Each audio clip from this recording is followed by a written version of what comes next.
Hello everyone, welcome back to जज Academy. कैसे हैं आप सभी लोग? आशा करते हैं आप सभी लोग बेहतर होंगे।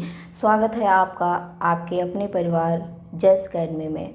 आज की क्लास हमारी वो इम्पोर्टेंट क्लास है जो आपके एग्ज़ाम में 2 से 4 नंबर कंप्लीट कराने वाली है। इस क्लास को हम लोग एकदम बेस से पढ़ने वाले हैं और ये टॉपिक है हमारा रक्त समूह, जिसे हम लोग ब्लड ग्रुप कहते हैं। ब्लड ग्रुप हमारा ऐसा टॉपिक है, कोई भी एग्ज़ाम हो एनीवे, चाहे आपका यूपी कांस्टेबल का एग्ज़ाम हो या एसएससी सीएचएसएल का एग्ज़ाम हो या एसएससी जीडी का हो या फिर आरपीएफ का। और आप सभी को पता है कि जो आपका रेलवे का एग्ज़ाम होता है, बहुत ही ज़्यादा साइंस के क्वेश्चन देखने को मिलते हैं। तो चलिए, जितने भी साथी क्लास से जुड़े हुए हैं सभी लोग एक बार इस क्लास को अपने चाहने वालों के साथ, अपने दोस्तों के साथ अवश्य शेयर करेंगे। सबसे पहला हमारा विशेष बिंदु रहेगा कि जिस टॉपिक को हम आज पढ़ने वाले हैं उसको एकदम बेस से लेकर टॉप तक पढ़ेंगे, क्योंकि जो कोई भी टॉपिक हम शुरू करते हैं सबसे पहले उसका बेस जानना होता है कि उस टॉपिक का निर्माण कहाँ से हुआ था। तो वही हमारा पॉइंट है, विशेष पॉइंट है। जैसे कि हमारा बेस में क्वेश्चन रहेंगे कि इसकी खोज किसने की, रक्त समूह की खोज किसने की, या फिर ब्लड ग्रुप की खोज किसने की। ऐसे क्वेश्चन दे दिया जाता है, किसने की और कब की, डेट भी आपको बतानी होती है, और कितने रक्त समूह को खोजा गया ये भी क्वेश्चन आता है, या फिर रक्त समूह को कितने वर्गों में विभाजित किया गया ये भी आपका क्वेश्चन बनता है। तो चलिए हम लोग बेसिक से क्लास को स्टार्ट करते हैं और अच्छे से बेसिक से समझते हुए टॉप तक चलने वाले हैं। सबसे पहला पॉइंट, जैसा कि हमने आपको बताया कि जो रक्त समूह है इसकी खोज किसने की, तो आपको लिखा हुआ दिख रहा है बाकायदा कि रक्त समूह की खोज कार्ल लैंडस्टीनर ने की है। अब अगर नेक्स्ट क्वेश्चन बनता है कि जो खोज की कब की, हमें डेट बताइए, तो ये 1900 से लेकर 1901 में कार्ल लैंडस्टीनर के द्वारा ब्लड ग्रुप यानी रक्त समूह की खोज की गई। दो आपके क्वेश्चन बहुत ही इम्पोर्टेंट बन चुके हैं कि ब्लड ग्रुप की खोज किसने की, तो कार्ल लैंडस्टीनर ने की, और कब की, तो 1900 से लेकर 1901 ईस्वी में की थी। दोनों पॉइंट इम्पॉर्टेंट है। नेक्स्ट पॉइंट की तरफ हम लोग बात करते हैं कि जब कार्ल लैंडस्टीनर ने रक्त समूह को खोजा था, यानी सबसे पहले खोजा, तो कितने रक्त वर्गों को खोजा था इन्होंने। कई ज़्यादा ये क्वेश्चन फेमस भी है और जो आपके थोड़े डीप एग्ज़ाम होते हैं उनमें ये क्वेश्चन पूछा जाता है। तो दिया गया है कि 3 प्रकार के रक्त समूह की खोज की थी। जब कार्ल लैंडस्टीनर ने ब्लड ग्रुप की खोज की थी तो 3 प्रकार के ब्लड ग्रुप खोजे थे। कौन कौन से ब्लड ग्रुप थे? आपका पहला था रक्त समूह ए, दूसरा खोजा था रक्त समूह बी, और तीसरा खोजा था रक्त समूह सी। तो 3 प्रकार के रक्त वर्गों को इन्होंने खोजा था। लेकिन हम लोग सिर्फ जो यहाँ पर पढ़ते हैं, इस टाइम पढ़ते हैं, 4 रक्त वर्ग पढ़ते हैं, ए और बी, ए बी और ओ। हमें सी कहीं भी दिखाई नहीं देता है, लेकिन इन्होंने सी की खोज की थी। तो फिर सी का क्या हुआ, सी कहाँ चला गया, या इसका नाम चेंज किया गया या इसको बदल दिया गया, इसी के पॉइंट पर हम लोग विशेष चर्चा करेंगे। देखिए अगला पॉइंट दिया गया है, जो ये सी था आपका, इसकी खोज करने के बाद कार्ल लैंडस्टीनर ने क्या किया, इसको सी को ओ में परिवर्तित कर दिया। ध्यान देना, सबसे पहले 3 वर्ग ही खोजे गए थे, ए बी और सी। खोज करने के कुछ समय बाद कार्ल लैंडस्टीनर ने क्या किया, तो सी को ओ में परिवर्तित कर दिया।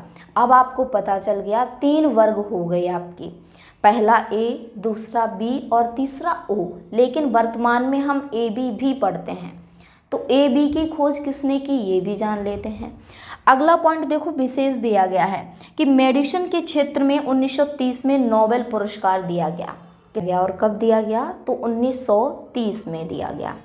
अब हम लोग आगे बात कर लेते हैं, इनको नोबेल पुरस्कार देने के बाद क्या किया था, 1 साल के बाद क्या हुआ।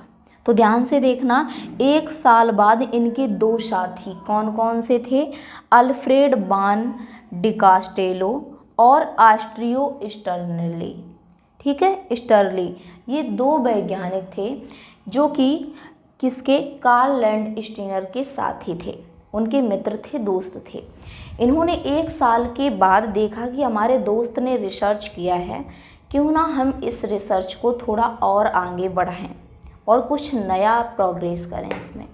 तो इन्होंने क्या किया, एक नए ब्लड ग्रुप की खोज की और उसका नाम क्या रखा, तो उस रक्त समूह का नाम रखा AB। अब आपके वर्तमान में 4 रक्त समूह हैं, A और B, AB और O। तो ये 4 रक्त वर्ग हो गए आपके, जो कि आपको ये लिखे हुए बाकायदा दिख रहे हैं। उसके बाद हम बात कर लेते हैं, कार्ल लैंडस्टीनर ने रक्त में एक प्रोटीन की भी खोज की।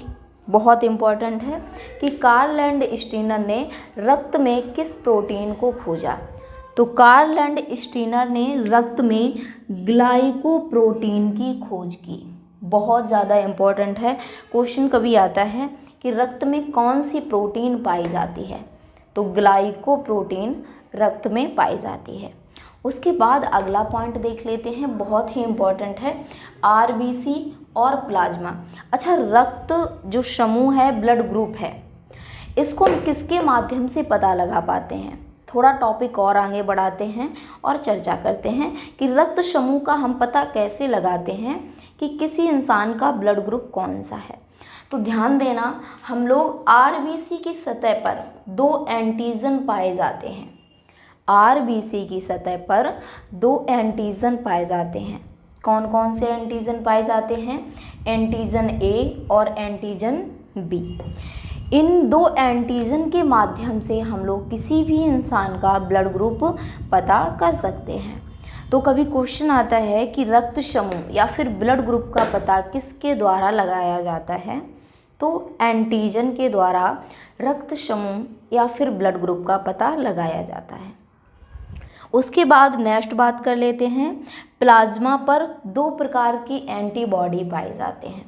अब जो एंटीबॉडीज़ पाए जाते हैं, पहला है एंटीबॉडी A, दूसरा है एंटीबॉडी B। तो ध्यान रखना है, एंटीजन और एंटीबॉडी में बहुत बड़ा डिफरेंट है। एंटीजन के माध्यम से हम लोग पता लगा पाते हैं कि किस व्यक्ति का कौन सा ब्लड ग्रुप है, ध्यान देना, तो ये पॉइंट इम्पोर्टेंट है।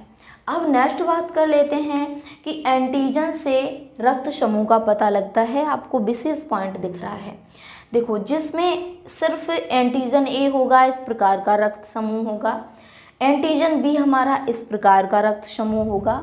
उसके बाद जिसमें एंटीजन A B दोनों होंगे, उसके लक्षण इस प्रकार के आपको दिखाई देते हैं। और एंटीजन जिसमें कोई एंटीजन नहीं होगा, ध्यान देना, कोई नहीं।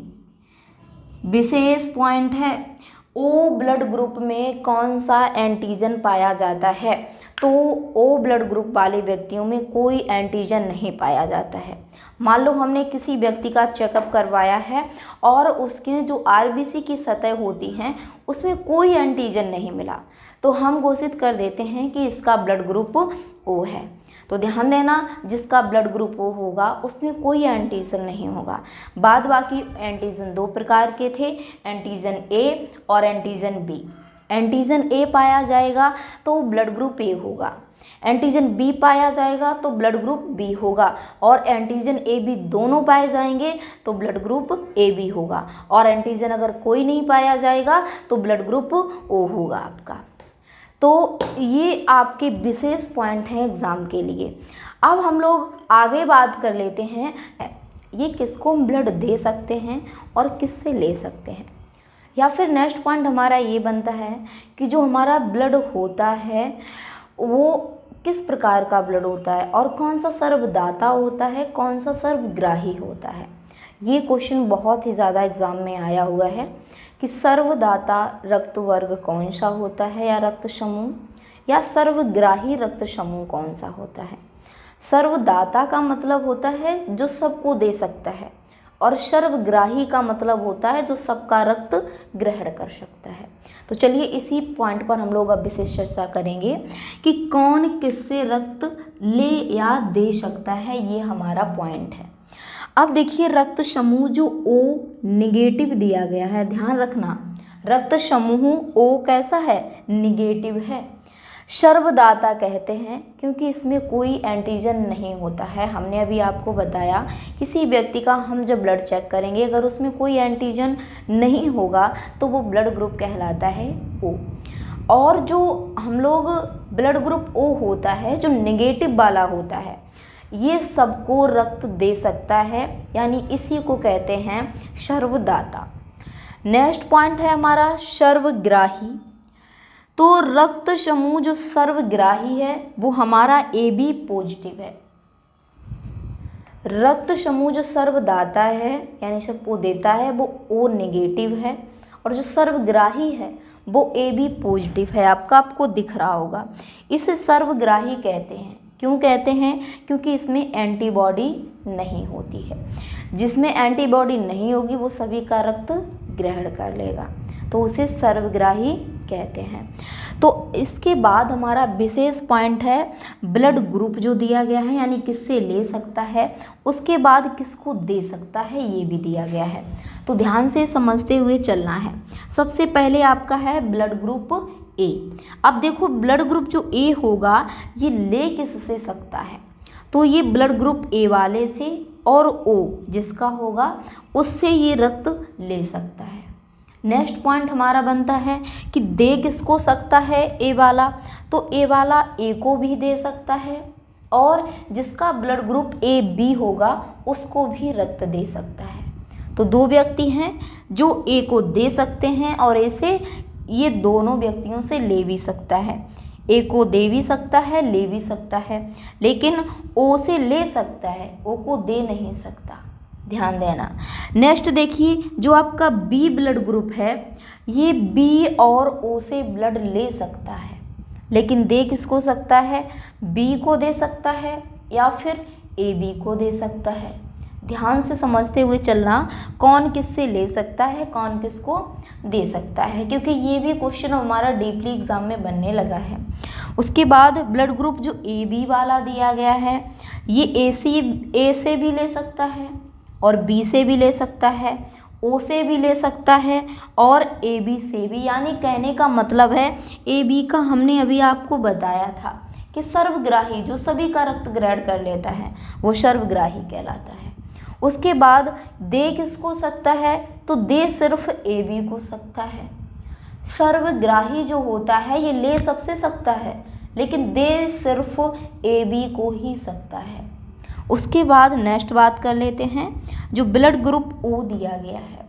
ब्लड ग्रुप O ले किससे सकता है, सिर्फ O वाले से ही ले सकता है, और O वाले को बहुत सारे नुकसान भी होते हैं। मान लो किसी को ब्लड की ज़रूरत पड़ी है, उसको ब्लड ग्रुप A चाहिए, अब A नहीं मिला तो उसको O मिल जाएगा, लेकिन अगर ब्लड ग्रुप O वाले को इमरजेंसी है और उसे O ना मिला तो उसके बॉडी में हम ब्लड ग्रुप A वाला ब्लड नहीं डाल सकते हैं।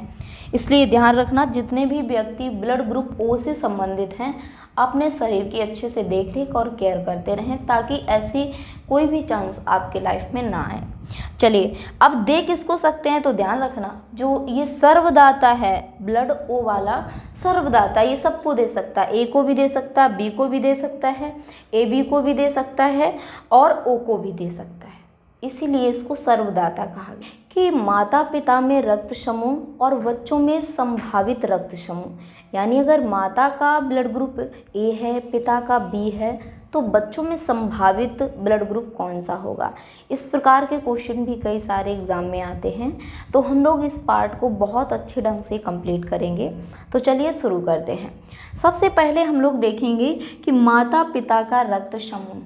मान लो माता या पिता में से किसी का रक्त समूह O है और किसी का A है, तो बच्चों में संभावित रक्त समूह कौन सा होगा, या तो O होगा या फिर A होगा। ऐसे ही और भी हम लोग जान लेते हैं A और B इनमें से किसी का भी ब्लड ग्रुप माता पिता का एक हुआ और बच्चों में होगा O या फिर B होगा संभावित जो ब्लड ग्रुप होता है।